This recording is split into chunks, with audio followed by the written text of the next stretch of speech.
Seems like not long ago, I remember telling someone things really couldn't be any better. The market couldn't be any better, the rates couldn't be any better, activity couldn't be any better. Well, gosh, hasn't that changed? Are you concerned about the uncertainty? Or are you confident in the uncertainty? Good afternoon, this is Tad Fulford with Rise Up in Real Estate. And I just wanted to talk to you from the heart for a few minutes. Not necessarily about anything real estate, but just about what I've been feeling the last week or 2 weeks. And those of you that know me know that I'm not a sensationalist. I'm not a worrier. I am typically very, very optimistic, very in control and level-headed. And this, I heard someone the other day compare this to an event that had happened in my life several years ago, or our lives several years ago.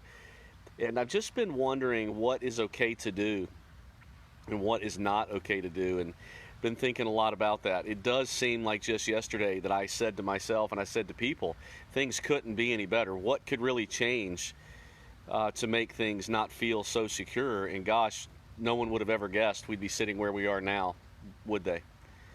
So here's what I'm challenged with the last few weeks. So right now I'm sitting in actually in Disney. We'd planned for 18 months a 9-day vacation with our family.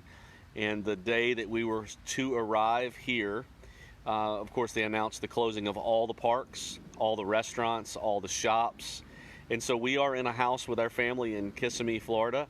All of us in the house. We've gotten as much food as we can, and we are just enjoying each other. But for me, it's been complicated because now my favorite event of the entire year, March Madness, has been canceled. Golf has been canceled. NBA has been canceled. And I just find myself thinking about all the time that I've got on my hands.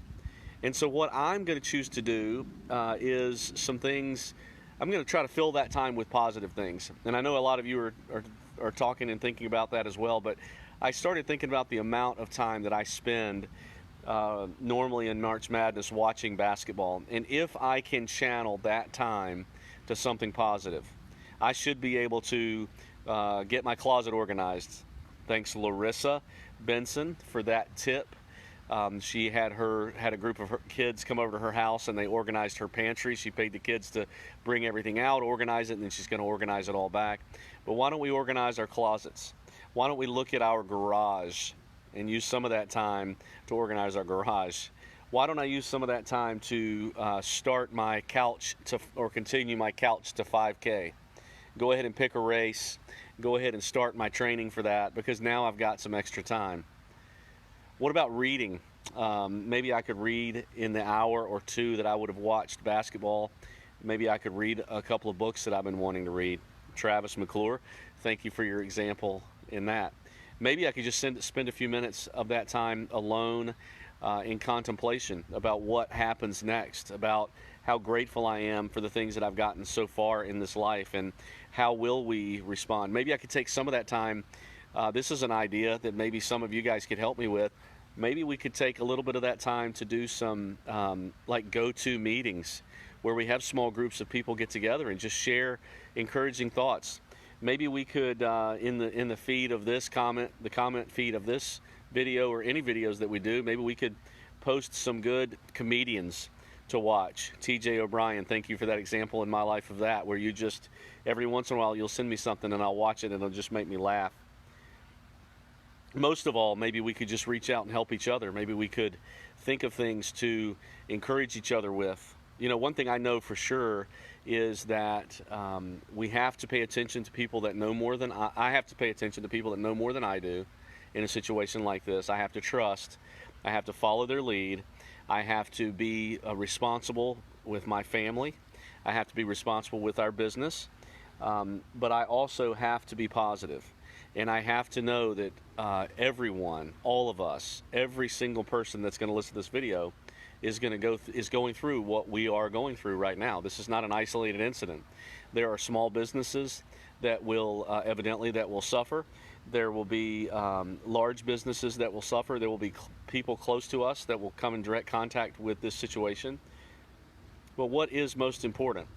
I think, just like every other day in our lives, it's most important to care about people.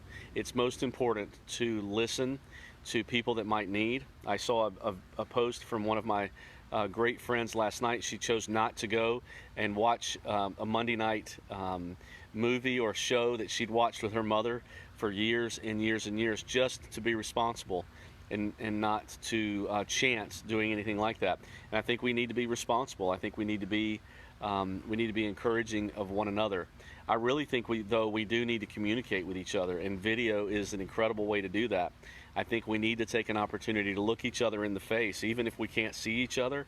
I remember when I was a kid, I just longed for that time that I could get on the phone and talk to someone and hear their voice.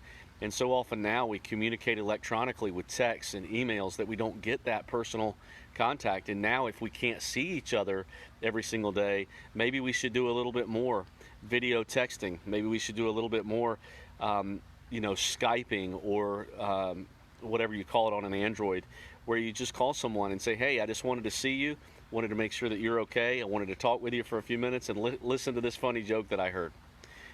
Sounds a little bit, maybe a little bit simplistic, but one thing I know for sure is if I go without personal contact for any length of time, I get very introspective. I can get very discouraged. I can get very, I call it Chicken Little syndrome, where I think the sky is falling.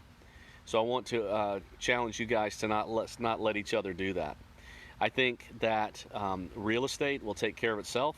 I think that business mortgages will take care of itself. I think what we need to do first and foremost is take care of each other. So the challenge here is to figure out what you're going to do with your extra time. Figure that out. Are you going to cook more? Are you going to clean more? Are you going to read more? Are you going to collaborate more? Are you going to lead more? Are you going to talk more? Are you going to sleep more? There's something to be said for rest. What are you going to do with all the extra time that you're going to have in this situation? What I would encourage you to do is to stay positive, collaborate, let's lean on each other, and we'll get through this thing together.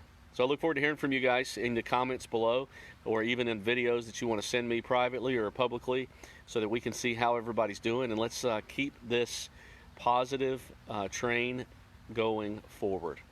We love you guys, and we'll talk to you very soon.